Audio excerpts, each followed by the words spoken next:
Assalamualaikum warahmatullahi wabarakatuh. Al-Fatihah. A'udzu billahi minasy syaithanir rajim. Bismillahirrahmanirrahim.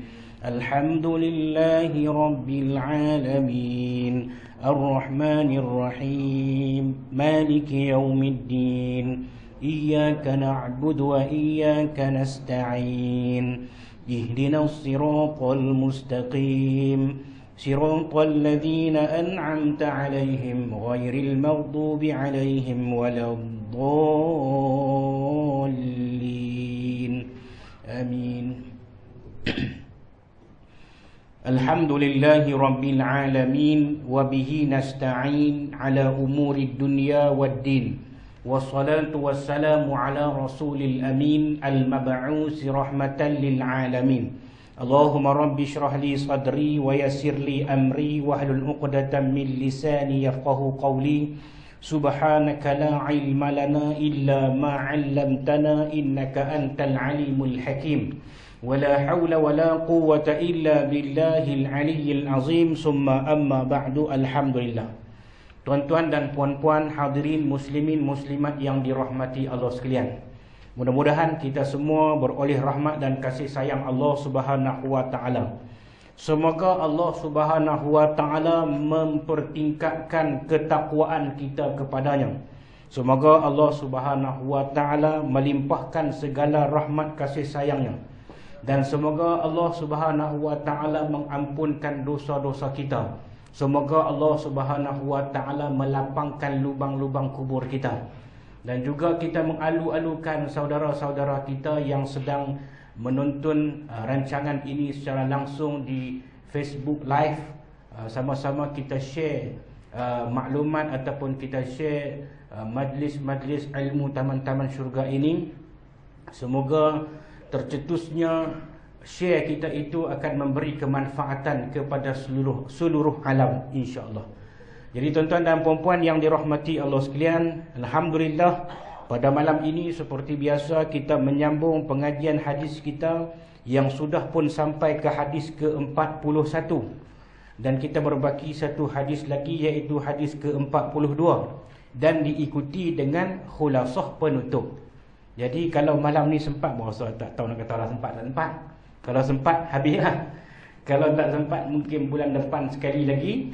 Kemudian kita akan tamatkan ataupun kita akan khatam bacaan kitab kita ini, insya-Allah. Namun begitu tuan-tuan dan puan-puan, pada malam ini kita akan meneruskan kepada hadis yang berikutnya, hadis ke-41, kitab hadis penawar hati, yang mana mudah-mudahan dengan apa yang kita baca ini akan menjadi ubat ataupun penawar kepada hati kita yang mempunyai penyakit-penyakit hati, no? Kita ni ada penyakit hati. Tengah kita duk buat baik pun dia ada penyakit hati. Dia akan main penyakit-penyakit tu sebagai ujian kepada kita. Kita duk berasa lagu kita baik dah, dia heran ke diri dia, dia berasa lagu dia bagus. Kan? Orang sini tak ada bagus tak aku. Dia penyakit tu. Dia ada main penyakit, dia duk kacau kot dalam hati. Baru semayang sunat duha 2 kali, dia berasa lagu. Hak berasa tu lah. Jadi kita nak buang-buang hak tu dengan kita mencari penawar-penawarnya, iaitu yang kita sama-sama menekuni di dalam hadis ini sampailah kepada hadis yang ke-41 ini. Tajuk dia, pintu taubat masih terbuka. Dalam kurungan tu apa dia? Siapa boleh baca? Dalam hadis tu dia atas tu sebelum mula an Abil Abdurrahman tu ada dalam kurungan. Siapa boleh baca? Apa dia? Tak ada baris. Baca macam mana? Ada situ tak ada. Kita tak ada. Oh, kita lama dah. Patut dibaca mana dia kurungan ni. Tak ada tak apa. Kalau tuan-tuan kitab lama dia ada dalam kurungan, dia tulis alif lam fa. Alif lam fa tu bermakna alif. Dalam satu bawah tu pula dia buat dalam kurungan ba. Maknanya dalam hadis yang ke-41 ini dia datangkan kepada kita 2 hadis. Satu hadis alif, satu hadis ba. Okey, baik. Kita tengok yang pertama. an Abi Abdurrahman Abdullah bin Umar Al-Khattabi radhiyallahu anhuma 'an Nabi sallallahu alaihi wasallam qala inna Allah azza wa jalla yaqbalu taubatal 'abdi ma lam yugharghir. Rawahu Tirmizi wa qala hadis hasan sahih. Yang kedua hadis baru an Abi Musa Abdullah bin Qais al-Ash'ari radhiyallahu anhu 'an Nabi sallallahu alaihi wasallam qala inna Allah ta'ala yabsutu yadahu bil-laili liyatuba musii'un nahar wa yabsutu yadahu bin-nahari liyatuba musii'ul laili hatta tatlu'a asy-syamsu min maghribiha. Rawahul Muslim. Baik. Kita tengok pengertian hadis ini, yang mana menceritakan kepada kita tentang pintu taubat masih terbuka. Hadis yang pertama ialah hadis alif itu yang disandarkan kepada Abi Abdurrahman Abdullah bin Umar bin Al-Khattab radhiyallahu anhuma. Dua-dua sekali lah, Abdullah bin Umar dengan Umar Al-Khattab. Dia digelar sebagai Abi Abdurrahman. Baik. Daripada Nabi SAW qala inna Allah azza wa jalla, sesungguhnya bahawasanya Allah azza wa jalla yaqbalu taubatal 'abdi ma lam yugharghir, menerima taubat seseorang hamba selama ruhnya masih belum sampai ke hulqum, yakni ke kerongkong. Hadis yang kedua daripada Abi Musa Abdullah bin Qais. Abi Musa ni Abu Musa al-Ash'ari. Di tengah tu dia sebut Abdullah bin Qais, nama dia. No, yang disebut Abu Musa al-Ash'ari tu siapa dia? Abdullah bin Qais. Dia sebut tu an Abi Musa Abdullah bin Qais. Abdullah bin Qais tu dia Abu Musa al-Ash'ari radhiyallahu anhu 'an Nabi sallallahu alaihi wasallam, bahawa Nabi sallallahu alaihi wasallam bersabda, kata Nabi, inna Allah ta'ala yabsutu yadahu bil-laili, bahawasanya Allah Subhanahu wa taala menghuraikan, yakni menghulurkan. Menghulurkan apa? Menghulurkan tangannya. Pula dah. Tangan lagu mana? Ada dalam kurungan tu lah.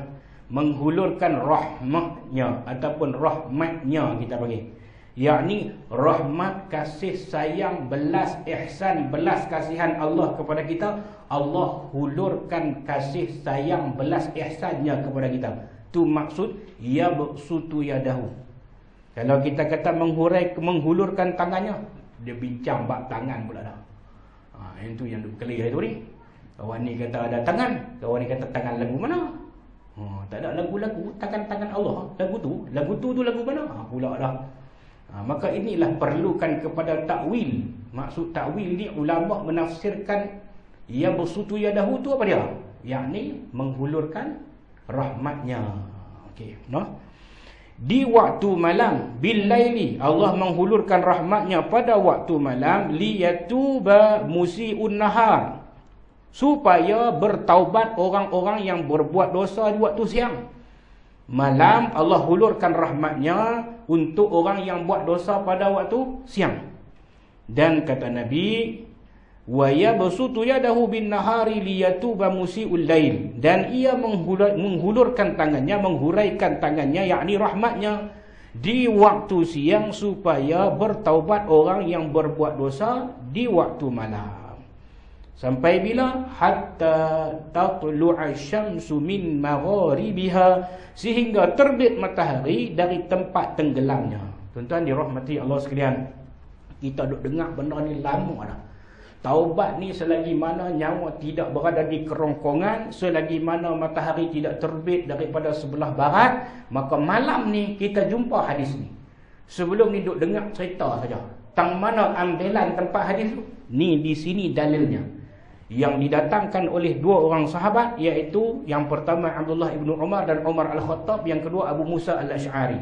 Menceritakan tentang kita bahawa Nabi sebut di sini bahawa selagi mana tak sampai waktu nyawa berada di kerongkongan, dia sebut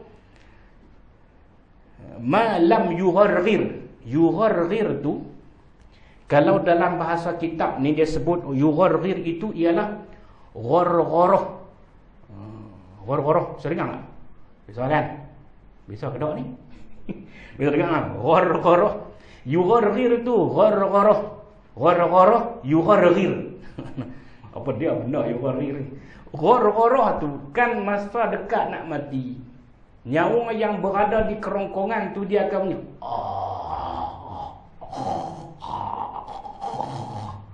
Tu ghargharah. Macam tidur malam. Menggerong. Macam dengan gajah kena sembelih.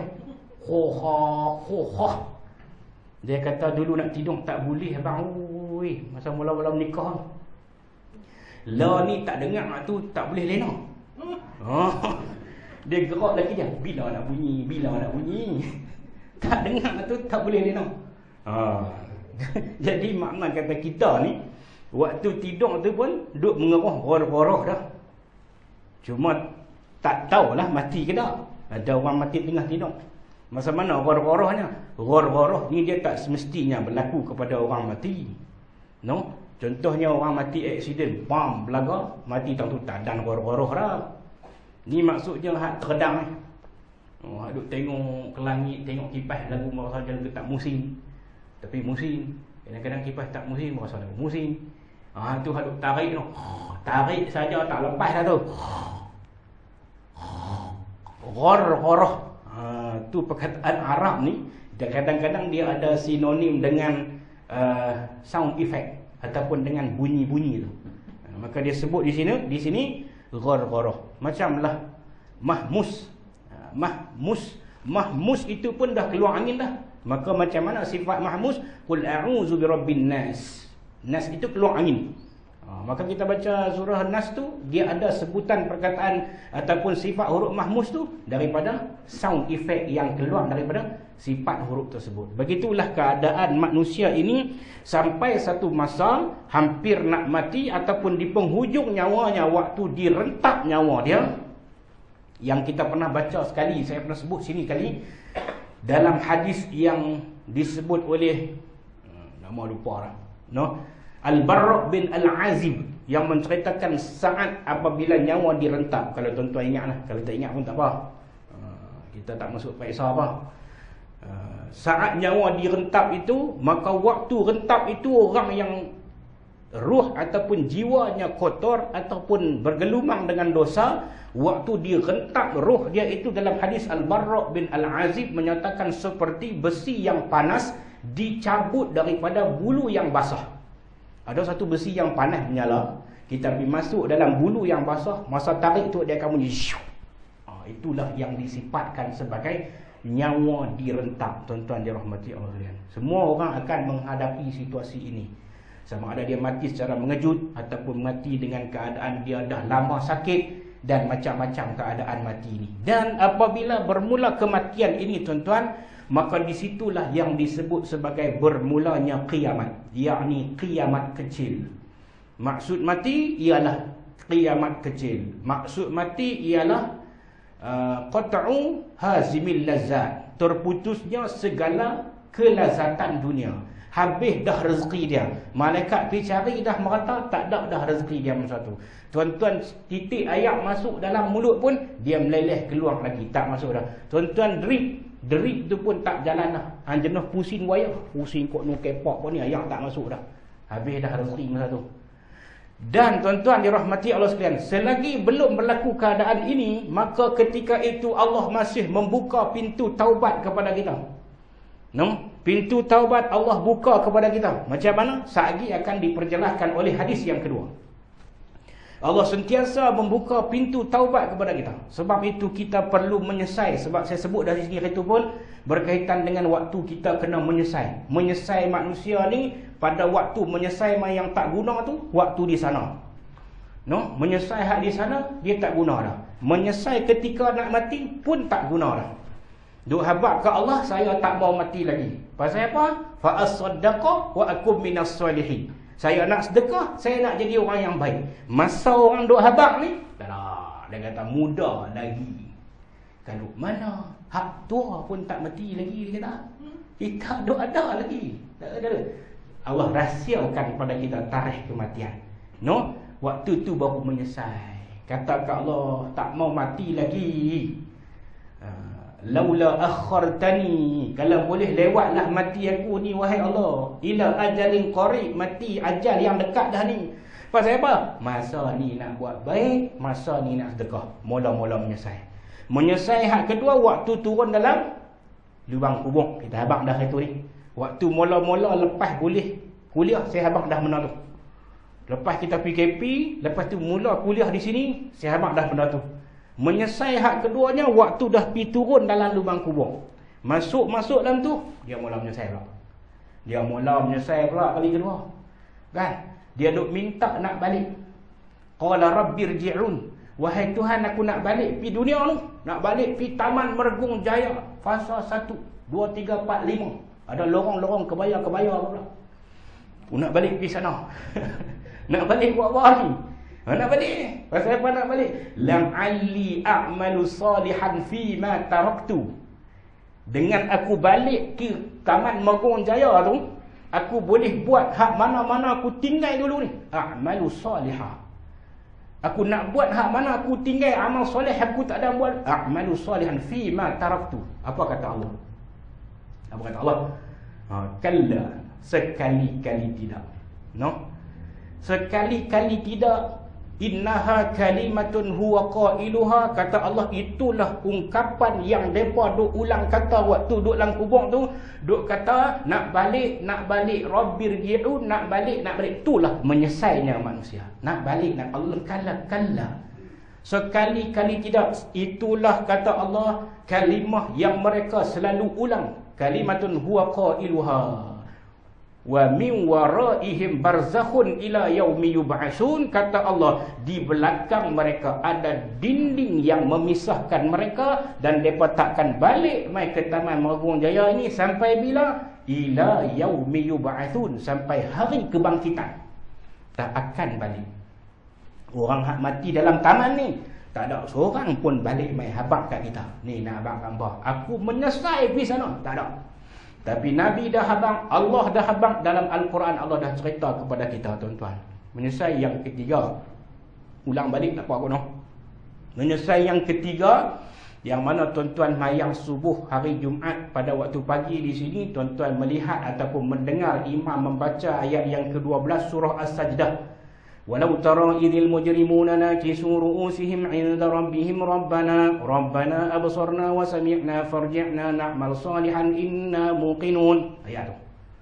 Apabila kamu melihat kepada orang yang buat dosa di atas dunia dulu, lawan perintah Allah, hak Allah suruh dia larang, hak Nabi suruh dia tak mau buat, maka kamu tengok orang-orang dosa ni mujrimuna nakisu ru'usihim, lalu di hadapan Allah dengan memekuk kepala mereka. Tutup malu di hadapan Allah. Nakisu ru'usihim, malu ni. Dan bila tutup muka, mereka pun kata kepada Allah, Rabbana absarna, sungguhnya wahai Allah, kami tengok dah tu dia azab neraka. Lu dia nampak dah neraka hak mereka duk cerita di dunia dah. Absarna wa sami'na, ni kami dengar dah ni menggelegaknya neraka yang duk farji'na, kami nak balik. Di mana balik mana? Lorong kebaya 1. Nak balik. Kan, siapa dia ketua dia? Lorong kebaya 1. Padahal lorong kebaya 1. Nak balik mana? Lorong kebaya 1. Farji'na. Buat apa? Nak balik buat apa? Rabbana absarna wa sami'na farji'na na'mal salihan. Sama juga, nak buat baik. Pasal apa nak balik buat baik? Inna muqinun, ni kami yakin dah ni. Nampak dah neraka, dengar dah, tengok dah panas ni, geng hak jatuh tu pun nampak dah. Kami baru yakin. Sebab tu tuan-tuan duk baca dalam surah Al-Mulk, Allah saja buat tanya kepada kita.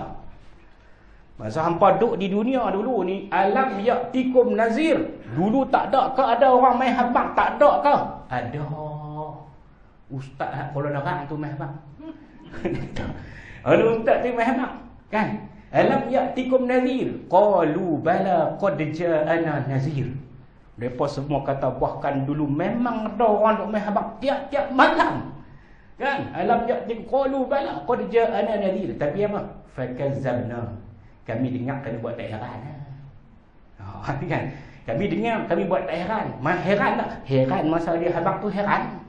Balik-balik lagi tak heran dah. Isu pula. Tak apalah, ada orang nak main peringat hari-hari tu. No? Hak orang main peringat tu pun, dia pun kena peringat diri dia juga. Itu maksud tujuan dia tu. Maka tuan-tuan dan perempuan dirahmati Allah sekalian, hak ni peringatan yang Nabi sebut dalam hadis ini. Selagi nyawa tak ada di roh-roh ni, tuan-tuan masih ada peluang. Sebelum tidur malam ni, bertaubatlah kepada Allah Subhanahu Wa Taala. Tengah tidur saat ni, terkejut jaga pukul 3.30, pukul 4 pagi, pukul 5 pagi. Maka terkejut jaga tu jangan terkejut saja. Bertaubatlah kepada Allah sementara peluang nyawa kita masih berada di kandung badan. Kita tak tahu ni, tak tahu pukul berapa. No, Allah bagi tanda-tanda tu kita tak sedar. Mata kita tak nampak, gigi kita luruh, kulit kita pun kena uban apa keluar semua ni, sakit tangan, sakit tangan. Allah memang bagi kat kita sebagai satu peringatan bahawa hak yang dulu hang boleh nampak terang lah kena pakai spek mata. Dulu gigi ni kalau tokak orang ketin tak rasa apa. Orang ketin, ya. Panggil apa? Orang ketin. Orang ketin lah. Orang ketin hak yang dibetih lembu. Depa buat masak lemak, mamah kruk krang. Tak rasa apa. Lah mangkit daripada rokok, daripada sujud tu krak. Bunyi balik hak orang ketin kita. Bukan orang ketin lembu tu, orang ketin kita. Hak tang lutut tu bunyi balik. Nah, abang tuan-tuan dan puan, dia ambil satu-satu, kita tak sedar pun itulah peringatan Allah Subhanahu Wa Taala. Maka tuan-tuan dirahmati Allah sekalian, yang pertama dalam peringatan hadis ini kepada kita, supaya selagi mana kita masih ada hayat di kandung badan, Allah menerima taubat kita. Yang kedua, dia perincikan lagi dengan didatangkan hadis yang kedua daripada Abi Musa Al-Asy'ari, menyatakan bahawa Allah ini macam ni lah, macam ni. Macam ni. Kalau kita bahasa kita ni, macam ni lah. Kalau bahasa kita nak faham tu, ya bersutur yadahu. Allah melimpahkan rahmatnya. Nak kita semua ni yang buat dosa pada waktu siang, pada waktu malam Allah menghulurkan rahmatnya. Yang buat dosa pada waktu malam, waktu siang Allah melebarkan, menghamparkan rahmatnya, supaya kita ni sentiasa duk bertaubat kepada Allah Subhanahu Wa Taala. Jadi tuan-tuan dan perempuan, peluang tu ada. Peluang tu ada bila? Waktu saat ini dan sampai sebelum malam. Saat ni kita tidur, kita tak ingat. Dan kita tidur, kita tak ingat apa dah. Taubat apa taubat. Dan lena-lena tu tak ada apa. Tak ada esok ni, bang subuh esok, ataupun jam kita bunyi pada pagi esok, baru kita sedar balik. Ada yang sedang hidup, ada yang sedang duduk dalam kubur. Tak tahu dah. Tak tahu pergi mana dah. Sedang berada di dalam kubur. Jadi anjuran hadis ini nak mengajak tuan-tuan kita semua, mari kita sama-sama menyesai perbuatan kita. Bukan yang dulu-dulu, yang kemarin dulu, yang kemarin dulu. Lagi nak apa? Sebelum kemarin dulu. Sebab kemarin dulu. Banyak kali dulu.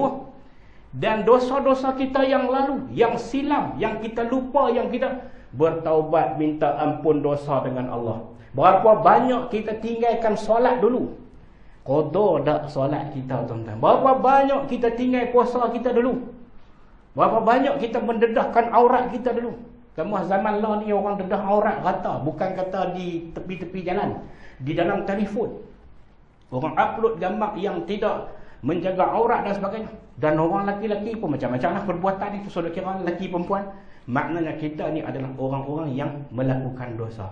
Selagi yang kedua hadis ini menyebut, selagi belum terbitnya matahari di sebelah barat, yakni tempat terbenamnya, dia merupakan tanda yang ke-10 kalau ikut susunan. Kalau ikut susunan, tanda yang ke-10 daripada tanda besar kiamat. Tetapi susunan itu tidak semestinya diikuti. Sebab mungkin saya sebut dah minggu lepas, apabila berlaku saja tanda besar kiamat, Nabi kata seperti terputusnya rantaian biji tu? Rantai apa? Tasbih satu lagi apa? mutiara. Seperti terputusnya rantai tasbih, seperti terputusnya rantai mutiara. Pak putus, dia akan luruh. Tak kira hak depan, tak kira hak belakang, dia akan luruh mai semua. Dua hak depan dulu ke, hak belakang dulu ke, dia akan mai secepat mungkin. No? Mai satu, habis. Jadi sebelum tuan-tuan dirahmati Allah sekalian, matahari naik di sebelah barat itu, maka Nabi juga pernah memperingatkan kepada kita, tuan-tuan perempuan yang dikasihi sekalian, bahawa petanda-petanda kecil itu dah nampak banyak dah. Ulama pun banyak buat penulisan, buat pengkajian, buat pendedahan, menceritakan hampir 60 daripada tanda-tanda kecil kiamat tu dah nampak. Salah satu yang nampaknya ialah orang perempuan ramai daripada orang lelaki-lelaki. Berlaku perzinaan dengan jelas depan mata. Maka tuan-tuan dirahmati Allah sekalian, benda-benda itu sedang buat kerja mereka. Dia main satu-satu. Dan satu hadis Nabi sebut dalam hadis yang diriwayatkan daripada Auf bin Malik radhiyallahu anhu. Auf bin Malik kata, suatu masa aku menyertai Nabi dalam peperangan Tabuk. Dalam peperangan Tabuk, aku pergi kepada Nabi ketika Nabi sedang berada di sebuah khemah yang dibuat daripada kulit binatang. Maka waktu aku berlalu kepada Nabi SAW, Nabi pun kata, U'dud sittan baina yaday sa'ah. Nabi kata, hitung 6 perkara ini sebelum berlakunya kiamat. Maksudnya, tanda-tanda untuk berlaku kiamat itu, Nabi kata, paling kurang ada 6. Selepas tu dalam hadis-hadis yang lain ada Nabi sebut ada 5. Selepas tu dalam hadis-hadis yang lain Nabi sebut ada 11, 12 dan sebagainya. Okey. Hadis ni daripada Auf bin Malik ni Nabi kata ada 6. Dan ulama telah buat kesimpulan 5 telah berlaku. Tinggal lagi 1 tak berlaku. Jadi tuan-tuan, apa 5 yang berlaku tu? Yang pertama kata Nabi, mauti, saat kewafatanku. Bila aku mati saja, itulah petanda hampir dengan kiamat. Jawapan dia, Nabi ada lagi. Nabi telah wafat. Nabi telah meninggal dunia. Nabi telah mati. Bermula kematian Nabi itulah telah berlaku kepada kita 6 tanda yang Nabi sebut tadi, bahawa telah berlaku. Yang pertama, masa Nabi sebut tu dia tak berlaku lagi lah, sebab Nabi masih hidup lagi. Tetapi selepas tu Nabi meninggal dunia. Yang kedua kata Nabi SAW, summa fathu Baitul Maqdis. Yang kedua selepas pembukaan kota Baitul Maqdis, Palestin, yang duk berebut Masjidil Aqsa. Ni dalam 2-3 hari ni orang akan cerita Masjid Aqsa, pasal dia ada ceramah Isra' wal Mi'raj. Sini panggil siapa dah? Ada panggil siapa? Ustaz Nur Muhammad Nur Hadi. Muhammad Nur Hadi, pensyarah UKM. Pensyarah UAE. Ya. Okey, dia tahu Muhammad Nur Hadi tu. Jadi tuan-tuan, pakat-pakat habaq lah. Ni pun kita habaq kat live ni. Kawan-kawan yang tengok tolong share. Lepas dah. Ya, baru nak buat. Lepas dah. Okey, masjid ada lagi. Masjid ada lagi 13 bulan. Masjid ada lagi 13 bulan. Ustaz Aswad Nasrun. Jadi tuan-tuan dan perempuan yang berkelapangan 13 hari bulan tu, pakat-pakat pergi masjid lah. Tapi ada surau ni, main surau lama lah. Lagi semua timpa pergi surau, teriak pula surau ni kan, pakat pergi masjid semua. Apa tak yang ada kelapangan, yang duduk biasa pergi masjid, pergi masjid. Kita dengar ceramah Isra' wal Mi'raj. Dia akan cerita lah di situ. Perebutan Masjidil Aqsa pasal apa, berlaku bila, pasal apa. Yang tu tuan-tuan dan perempuan dirahmati Allah sekalian, ulama telah menyatakan bahawa perkara ini telah berlaku pada tahun ke-16 Hijrah, iaitu ketika Sayyidina Umar Al-Khattab dilantik menjadi khalifah Islam. Maka dia telah pergi dalam pembukaan kota Baitul Maqdis. Di sana dia membina sebuah masjid dan seterusnya menetapkan arah kiblat. Berlaku pada tahun 16 Hijrah. Jawapan dia, telah pun berlaku. Tanda yang kedua, pembukaan kota Baitul Maqdis. Kemudian 1946 dirampas kembali oleh pihak Israel. Sampai ke hari ini tak boleh-boleh pula. Kenapa duk cerita pasal Baitul Maqdis ni? Dia adalah kiblat pertama umat Islam. Maka ada kemuliaan dia di situ. Maka tuan-tuan dirahmati Allah sekalian, telah pun berlaku tanda yang kedua Nabi sebut dalam hadis riwayat Auf bin Malik. Yang ketiga tuan-tuan dan puan-puan dirahmati Allah sekalian ialah Summa mautanun ya'khuzu fikum ka'uqasil ghanam. Dia ada tanda yang ketiga hampir berlaku kiamat ni, iaitu akan datang satu penyakit yang meragut nyawa manusia secara mengejut seperti mana kambing yang mati secara mengejut. Kalau kambing tu mati secara mengejut, ada penyakit tu mai. No? Penyakit tu kalau kita nak kata coronavirus, tak sebut pun coronavirus. Dan penyakit tu bukan coronavirus hak berlaku lah ni. Hak berlaku lah ni dia ulang balik wabak hak lama. Sebab dari kumpulan depa juga. Yang penyakit tu telah berlaku juga pada zaman Sayyidina Umar menjadi khalifah tahun ke-18 Hijrah. Nama dia penyakit wabak ta'un. Lah kita tak kisahlah ta'un. Sebab mungkin ada ubat dia, mungkin ada vaksin dia, mungkin ada apa-apalah. Tapi dulu ta'un adalah satu wabak yang mematikan manusia secara mengejut. Orang tua-tua kata jadi muntah berak. Makan-makan tak ada masuk, muntah. Kalau masuk pergi ke dalam, berak. Biasa lah tu. Tapi bukan berak biasa. Berak hak jenis tak keluar terang. Baru berasa nak kentut, keluar hak lain sekali. Ceret, keluar. Baru nak semayang, takbir, ceret. Pasal apa? Nak kentut. Pergi basuh pula. Dan penyakit ni dia hilang ayak dalam badan. Jadi lembek. Kena bawa pergi masuk hospital. Lambat, dia boleh bawa kepada maut. Berlaku pada tahun 18 Hijrah. Kata ulama, itulah yang dimaksudkan dengan mautanun ya'khuzu fikum ka'uqasil ghanam. Habis hak yang dok berlaku lah ni, dalam satu hadis kita pernah belajar hadis tu dalam kitab 40 hadis peristiwa akhir zaman. Nabi sebut terzahirnya zina. Orang buat perlakuan zina, maka Allah datangkan penyakit. Zina secara terang-terangan kita sebut minggu lepas. Maka Allah datang penyakit. Penyakit tak pernah berlaku pada umat-umat terdahulu. Itu dia. Baik. Kemudian yang keempat, tuan-tuan, summa istifadatul mal hatta yu'tar rajulu mi'ata dinarin fayazallu sakhita. Pada zaman tu ada berlaku satu zaman yang mana orang semua jadi senang. Melimpahnya harta benda sehingga nak diberikan sedekah kepada seorang lelaki, ia menolaknya. Ini berlaku pada zaman Khalifah Umar bin Abdul Aziz, yang mana banyak melimpahnya harta ketika itu kerana kesenangan negara tersebut ditakdir oleh Islam. Maka diberikan sedekah, orang tak terima dah, sebab orang senang belaka. Tetapi khalifahnya adalah yang paling susah, miskin. Nak pergi kerja, kena basuh baju dulu, pukul 11 kering, baru pakai baju pergi pejabat. Pasal apa? Khalifah adalah orang yang miskin, tapi rakyatnya tak terima sedekah. Ini berlaku pada zaman Khalifah Umar bin Abdul Aziz. Ulama dah kata bahawa berlaku dah pada zaman tu tanda yang keempat. Tanda yang kelima. Yang kelima, kata Nabi SAW, summa fitnatul la yabqa baitun minal arabi illa dakhalathu. Kata Nabi, timbulnya fitnah sehingga semua rumah orang Arab, semua rumah orang Muslim akan masuk fitnah.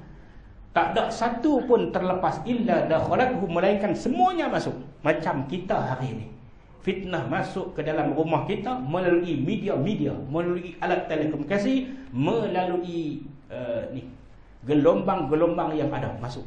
Tuan-tuan boleh tengok apa saja. Anak-anak kita ada telefon, dia tengok apa saja. Kalau kita tak kawal, fitnah sedang berlaku. Fitnah ni maksudnya ujian. Ujian yang Allah datangkan, semua orang kena. Itu ujian. Bukan fitnah maksud kita cakap belakang tu. Hak tu dalam terjemahan bahasa Melayu dia faham lagu tu lah fitnah. Tapi fitnah ni ujian yang melanda umat Islam. Hari ini berita palsu, buat keluar mai hak nu orang percaya, hak mak ni orang percaya. Itulah fitnah yang sedang melanda seluruh dunia, tuan-tuan dirahmati Allah sekalian. Dan yang terakhir, tanda yang terakhir ni, kata Nabi SAW, summa hudnatun takunu bainakum wa baina banil asfar fayaghdiruna fayatunakum tahta thamanina ghayatan tahta kulli ghayatin 12,000. Akhir sekali yang keenam, yang ni belum berlaku lagi. Akan ada satu masa perjanjian yang dibuat oleh orang Islam dengan orang Rom. Perjanjian Islam dengan Rom, dengan Banil Asfar. Siapa dia Banil Asfar ni? Banil Asfar ialah golongan bangsa kulit putih kuning, bangsa Rom. Al-Asfar bin Rom. Satu perjanjian yang mereka buat. Dalam perjanjian tersebut, mereka telah berlakukan satu peperangan dengan satu puak. Contoh, mereka pakat dua, orang Islam dengan Rom pakat dua. Bila pakat, mereka pergi serang satu puak. Tak tahulah puak mana, kan? seranglah puak tu, tak sebut dengan nyata lah, tapi ada lah puak tu. Ramalan tu ada dah siapa dia puak tu.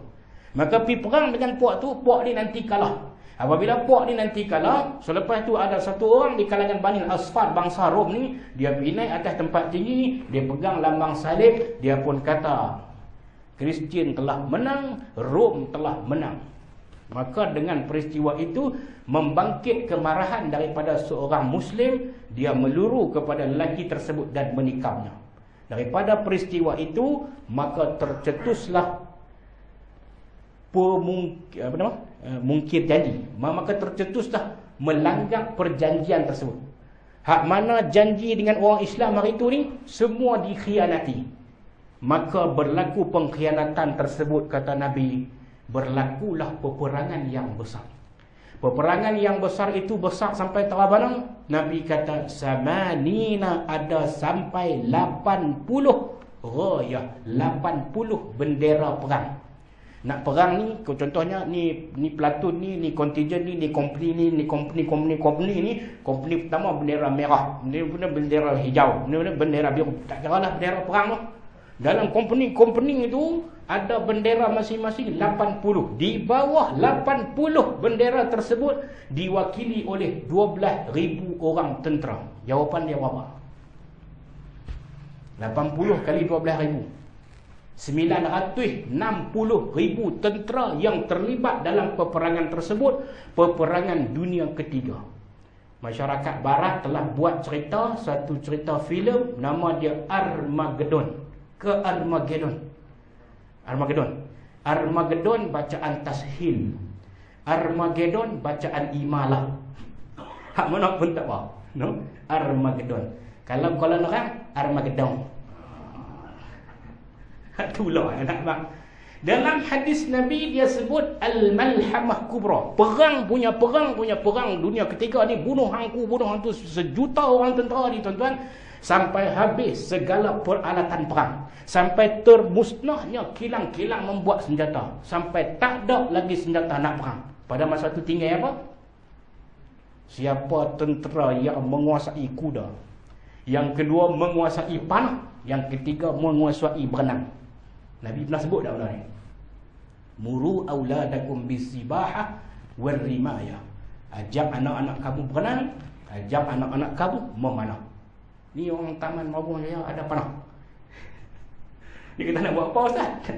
Ni panah dat ada. Dat. Kalau kena RM2. Kali balik dat pak kena RM2. Kan? Jawapan dia tuan-tuan dirahmati Allah sekalian, Nabi tak sebut saja. No? Pada masa tu habis segala peralatan perang. Kelang hak dok buat tu pun habis, menutup habis perang. Nak ambil mana? Ada senapang pun peluru tak ada.